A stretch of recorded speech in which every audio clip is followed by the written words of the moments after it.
Hola, saludos para todas y todos en este curso, seminario sobre salud internacional y soberanía sanitaria.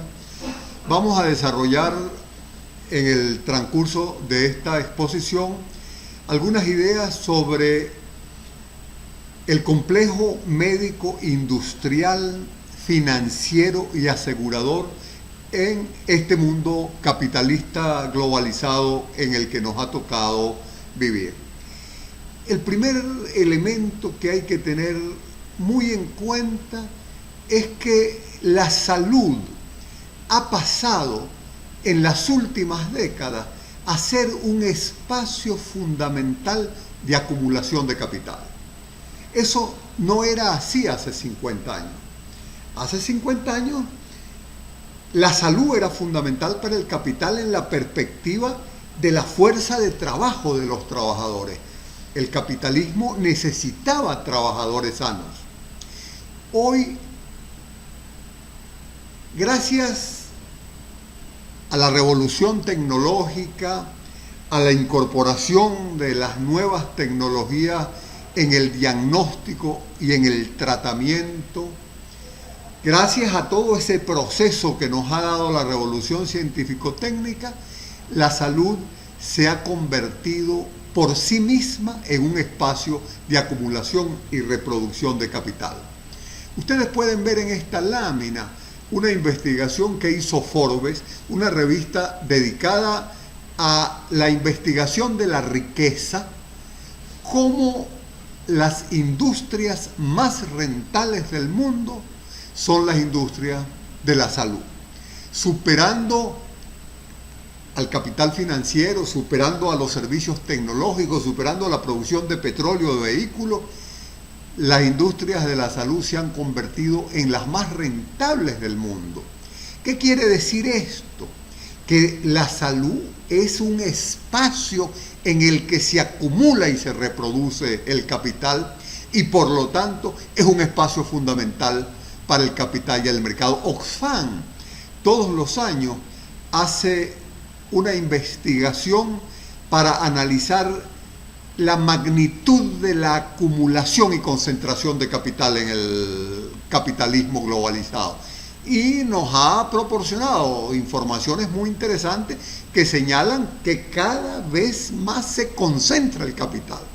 Pero además nos ha señalado que una de las empresas que más concentra capital y que más ganancias producen son las que tienen que ver con la salud. Y eso ha hecho que surja el complejo médico, industrial, financiero, asegurador como un elemento central en las políticas de salud. Y eso, la salud en el capital, ha generado una transformación fundamental de la salud pública. La salud pública se ha ido construyendo en los últimos años como una salud pública funcional al mercado y al capital. Y ha surgido una salud pública que crea categorías como aseguramiento, como cobertura universal, como pluralismo estructurado, como separación de funciones, como poblaciones vulnerables, como focalización y paquetes básicos, que son conceptos funcionales al capital y al mercado. Esos no eran los conceptos de la vieja salud pública. Esos son los conceptos de lo que Frenk llama la nueva salud pública y que nosotros denunciamos como una salud pública funcional al capital y al mercado. Y desde esa perspectiva nosotros decimos la salud colectiva, la economía política de la salud son instrumentos fundamentales para comprender esta nueva realidad. Hoy la salud es un espacio fundamental para el lucro y para la ganancia y por lo tanto los intereses económicos de ese complejo médico industrial, financiero y asegurador se han convertido en un determinante fundamental de las políticas de salud y se han convertido en un determinante fundamental de ese proceso que nos caracteriza hoy, que es la medicalización de la vida y la mercantilización de la salud. Y es que Ha habido una transformación radical de la medicina. Antes, la clínica médica era fundamental. El examen del paciente, el contacto con el paciente, se hacía con tecnología de baja complejidad. Hoy hay una medicina de altísima densidad tecnológica. Hoy la imagenología, la robótica, la biotecnología han penetrado las ciencias de la salud, por supuesto con beneficios importantes para el diagnóstico y el tratamiento de las enfermedades, en sectores muy reducidos de la población, pero con una marcada deshumanización y mercantilización. Entonces surge esa categoría que debemos comprender, complejo médico-industrial, que nosotros le añadimos complejo médico-industrial financiero y asegurador. Son las grandes corporaciones privadas, las grandes transnacionales privadas que producen tecnología médica y cuyo interés fundamental no es la salud de la población, sino es la ganancia. Y desde esa perspectiva es interesante identificar dentro de ese complejo médico-industrial, financiero y asegurador por lo menos 5 tipos de empresas diferentes. El gran capital financiero que compone la industria químico-farmacéutica dedicada a producir medicamentos y vacunas, hoy absolutamente imbricada con la industria tecnomédica que la biología molecular ha generado. En segundo lugar, la industria tecnomédica, la que nos produce los robots quirúrgicos, los tomógrafos, los aceleradores, todo ese equipamiento indispensable hoy para la práctica médica. La producción privada de servicios clínicos que nos da la industria de la producción de servicios a través de clínicas y hospitales privados, la industria aseguradora, los bancos, las financieras, que construyen esa figura del aseguramiento que tiene 2 vertientes, el aseguramiento privado para los sectores de población que tienen la posibilidad de costearlo con sus propios ingresos, o el aseguramiento público para aquellos sectores de la población que no tienen suficientes ingresos para costear el aseguramiento privado. Y por último, la producción de insumos fundamentales. Esos 5 sectores industriales componen el complejo médico, industrial, financiero y asegurador. Y hay una situación que debe ser develada. Hay una estrecha vinculación entre ese complejo médico industrial y el complejo militar industrial, y además los medios de comunicación. Hay muchos ejemplos, yo traigo 2. Primero, la General Electric o la Westinghouse. Esas industrias que hace 50, 60 años se dedicaban a producción de lo que llamábamos línea blanca, hoy son empresas en las cuales el desarrollo industrial tecnológico ha reconvertido, y hoy la General Electric o la Westinghouse igual nos producen un refrigerador, que un misil teledirigido, que un tanque de guerra o un motor de avión o un acelerador lineal o un equipo médico. Y además, esa General Electric que produce dentro del complejo militar y que produce dentro del complejo médico, es dueña de medios de comunicación. Por lo tanto, los medios de comunicación han pasado de ser de medios para informar a medios para crear las matrices de opinión que responden a los intereses del complejo militar y del complejo médico industrial. Y bueno, la General Electric es la propietaria de la NBC, la Westinghouse es la propietaria de la CBS, y ustedes pueden comprobarlo perfectamente, y se da esa interrelación que hace que complejo militar, complejo médico, medios de comunicación sean absolutamente una unidad. Y un comentario especial en relación a la industria farmacéutica, que es parte fundamental de ese complejo médico industrial. Un premio Nobel, Richard Roberts, decía que ya la industria farmacéutica no está interesada en curar enfermedades, porque la cura no es rentable. Lo que es rentable hoy es la cronicidad. Lo que es rentable hoy es venderle medicamentos a la gente. Lo decía un exdirector de la Merck. Hace 50 años él decía que el sueño de la industria farmacéutica era producir medicamentos para los sanos, no para los enfermos.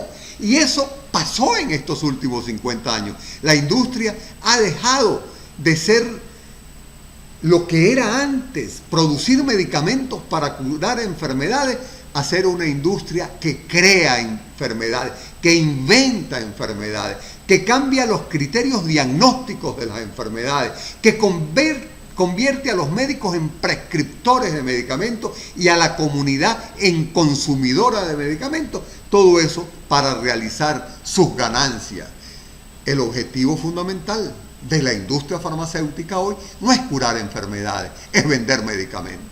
Y eso lo denuncia Marcia Angel, que ha escrito un extraordinario libro que ustedes deberían leer, que es La verdad acerca de la industria farmacéutica. Ella fue durante 20 años editora del New England Journal of Medicine, una de las revistas médicas más importantes del mundo. Y ella narra en ese libro la presión a la que fue sometida como editora del New England Journal para publicar artículos que respondían a los intereses de la industria farmacéutica. Y ella nos dice textualmente: la industria farmacéutica se ha alejado de su loable propósito inicial de descubrir y producir fármacos útiles. No, ahora es una máquina comercial de venta de drogas de dudosos beneficios y utiliza su riqueza y su poder para cooptar todas las instituciones que se le crucen en el camino. Y la industria farmacéutica utiliza mucho al lobista. Tiene profesionales insertados en los congresos de las repúblicas, en los ministerios de salud, en los comités que elaboran los protocolos de diagnóstico y de tratamiento, en las asociaciones científicas, financian los congresos científicos, y eso lo hacen para satisfacer sus intereses económicos. La industria farmacéutica ya no responde a las necesidades de salud de la sociedad, responde a las necesidades de ganancia de sus inversionistas. Y hay múltiples ejemplos. En estos momentos Bernie Sanders, candidato presidencial de los Estados Unidos, lo está denunciando. En el caso de la insulina, que producirla cuesta unos centavos de dólar y que la venden a cientos o a miles de dólares. ¿Por qué? Porque lo que importa no es la salud de la población, lo que importa es la ganancia de la industria farmacéutica. Ustedes en esta lámina lo ven. El precio desorbitado y la utilización irracional de antineoplásticos se ha convertido en una amenaza para la sostenibilidad de los sistemas de salud. Hay muchos otros ejemplos de esa situación. Y entonces la industria farmacéutica inventa nuevas enfermedades, cronifica las enfermedades existentes. El HIV es un claro ejemplo de ello. De enfermedad aguda pasó a ser enfermedad crónica, pero la gente tiene que consumir permanentemente los antirretrovirales. Cambia los patrones de diagnóstico y de normalidad, financia y premia a los médicos, financia y organiza a los pacientes para que exijan al Estado los medicamentos, se adueña de la educación médica, de las asociaciones científicas, de los congresos médicos, de las revistas especializadas, infiltra los comités que elaboran los protocolos de diagnóstico y tratamiento, y todo eso en función de sus intereses económicos. Ustedes en esta lámina ven cómo variaron los límites para el diagnóstico de la hipercolesterolemia o de la diabetes o de la hipertensión, con un objetivo: hacer que población que era sana pase a ser población preenferma o enferma consumidora de medicamentos. ¿Y qué hacen los organismos internacionales? Esto tiene que ver con uno de los ejes centrales de este curso. Bueno, los organismos internacionales, particularmente la OMS, ha asumido estas propuestas funcionales al mercado y al capital. Han sido cooptadas por los intereses del complejo médico industrial. Y vemos que hoy quien inaugura las asambleas mundiales de la salud es Gates, o Rockefeller está presente, y es Rockefeller y sus intereses los que construyen la idea de cobertura universal para la salud, y es el Banco Mundial como instrumento fundamental de difusión de esas políticas. Lo denunciaba un colombiano que fue Germán Fernández durante muchos años director de medicamentos de la OMS y que renunció por la presencia y la influencia de la industria farmacéutica en la OMS. Él decía, hoy la OMS no responde a los intereses de la salud de la gente, sino responde a los intereses de la industria farmacéutica. Y por eso es que la OMS cambia los criterios para el diagnóstico de pandemia, para favorecer a la Gilead y vender el Tamiflu y la vacuna. Entonces, cuidado, esta área de la salud internacional se ha convertido en un área de disputa y de confrontación entre los intereses del complejo médico industrial y los intereses de la salud de la población. Por eso ha surgido una salud global que es funcional también al mercado y tenemos que rescatarla desde la perspectiva de esta salud internacional sur-sur, que comprende y denuncia los intereses del complejo médico industrial y que asume la salud de la población desde la perspectiva de la salud colectiva y desde la perspectiva de la epidemiología crítica. Vamos terminando señalando, en este contexto de globalización capitalista, neoliberal y salud, ¿quién decide sobre las políticas de salud? Nosotros decimos que, bueno, hay países donde el complejo médico industrial entra por la puerta grande. El Estado asume sus políticas, eso pasa en Estados Unidos o eso pasa en Colombia, donde hay sistemas de salud de mercado. Pero hay países en donde el complejo médico industrial no logra entrar por la puerta grande. Las constituciones de esos países dicen que la salud es un derecho, pero los intereses de ese complejo médico industrial se cuela por los intersticios de las políticas. Eso pasa en Venezuela, eso pasa en Bolivia, eso pasaba en El Salvador, eso pasaba en Brasil, donde a pesar de que la salud es considerada un derecho y hay leyes que tratan de construir este derecho, los intereses del complejo médico industrial están presentes en las decisiones que se toman en los ministerios, porque es infiltrado ese ministerio por funcionarios o por intereses privados del complejo médico industrial. Pero lo más común es que exista una gran confusión y que el complejo médico industrial se aproveche de la ignorancia de algunos funcionarios o de los intereses económicos de algunos funcionarios y se aprovecha de las contradicciones y de las incoherencias de nuestros ministerios para introducir sus intereses. De allí la importancia de este curso, la importancia de comprender el papel y la influencia del complejo médico industrial en el diseño de las políticas de salud. Terminamos. ¿Qué se puede hacer ante esta situación? Yo digo, es indispensable desde la medicina social y desde la salud colectiva latinoamericana confrontar las políticas privatizadoras y neoliberales. Pero para confrontar esas políticas tenemos que comprenderlas. No podemos dejar que infiltren nuestro pensamiento. No puede ser que nosotros desde la salud colectiva hablemos de cobertura universal o hablemos de separación de funciones o hablemos de focalización y de política fundamentalmente para los más vulnerables. Tenemos que construir nuestras categorías: derecho a la salud, sistemas universales, salud universal y cooperación sur-sur, para defender lo público, para construir y fortalecer sistemas de salud que sean públicos y universales. Tenemos, para concluir, que fortalecer el pensamiento de la medicina social y la salud colectiva.